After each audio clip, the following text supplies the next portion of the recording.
Okay, these are the new lever wire nuts from Harbor Freight. And right off the bat, we've got an issue. This says Pittsburgh, and online it shows it as a Vanguard. So they need to get their branding sorted out. Anyways, these accept 24 to 10 gauge wire, which is pretty important because when you compare these to the Wagos, which clearly these are a knockoff of, the Wagos are a lot smaller, but they accept 24 to 12 gauge. They do sell a 10 gauge option that you can buy separately, but here we go. Anyways, this is the kit, 25 of them for 10 bucks, which is a pretty good deal. I typically only buy Wagos, and I will use the Ideal brand style if I have to, but as you can see, these are pretty beefy, especially if you're familiar with Wago, and you're going to look at them and go, oh my god, these are huge.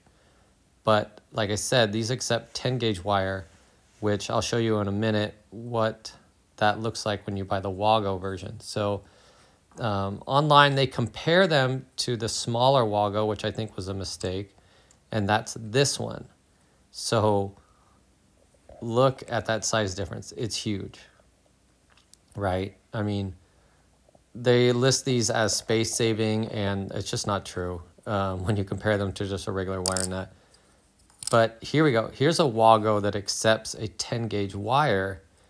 This is what they should have had a comparable to. And as you can see, it's much more similar in size.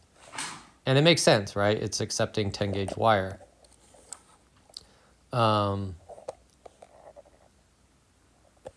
you look at them, you can see that they're actually pretty similar in size. The Wago's still a little bit smaller, but anyways,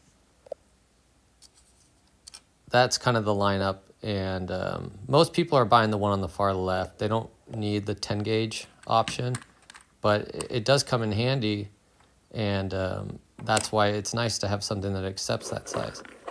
Let's see, here's just a 5 connector version. Here's a little kit I have with Wagos. Let's see. I'll get another 5 out.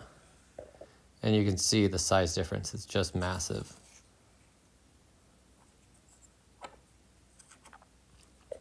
But there have been many times when I need to wire up, let's say, a dryer, you know, anything with 10 gauge. And then I'm going, where's my Wagos that accept 10 gauge? Do I have any left? Hold on, let me go dig for them somewhere.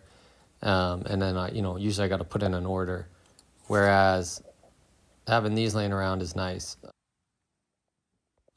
So let's take a look at the action on these and see how they sound.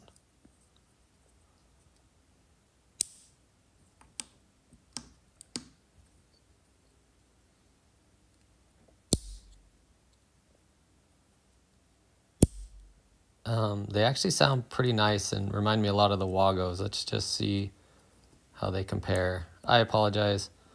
I have to do this freehand. I forgot my tripod at work. Yeah, pretty similar.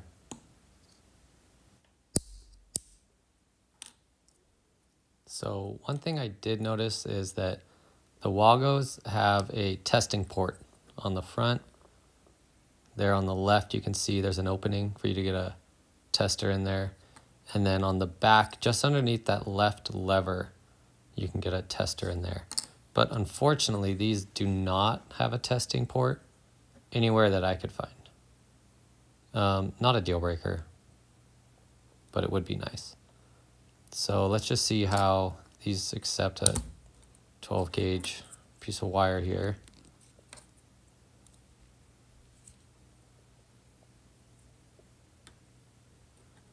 You can easily see the wire from the front, which is nice. It's not as clear as the Wago, but if you're used to using the Ideal,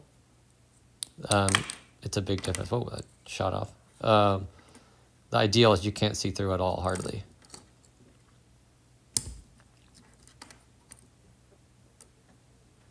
You can see the Wago is just so much clearer.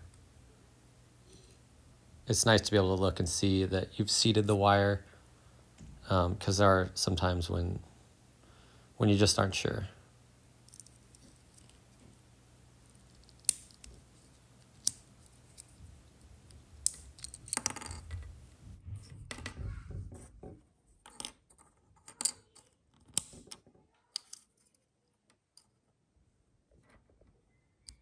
Okay, so what are my thoughts? I've wired hundreds of these lever nuts. I really like them. I highly recommend them. And they do have a few downsides. One is that you can kind of fill up the box quick, especially with these 5 lever options.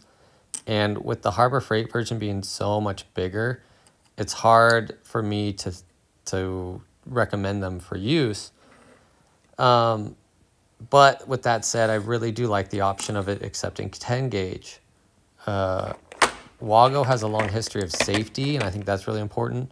These have none because they're brand new, and hopefully some other YouTubers get some testing done on these and we can see how they perform. But with that said, I mean, personally, I'm not going to give up my Wagos for these. The price savings is there, but it's not a lot. I think the biggest thing right now is that Harbor Freight needs to fix their branding on this, get rid of the Pittsburgh labeling. That's like, it just sounds like automotive, and at least put a Vanguard sticker on there. From there, yeah, like I said, I'm excited to see these things tested with somebody else, and who knows, maybe they'll perform well. Hope this helps.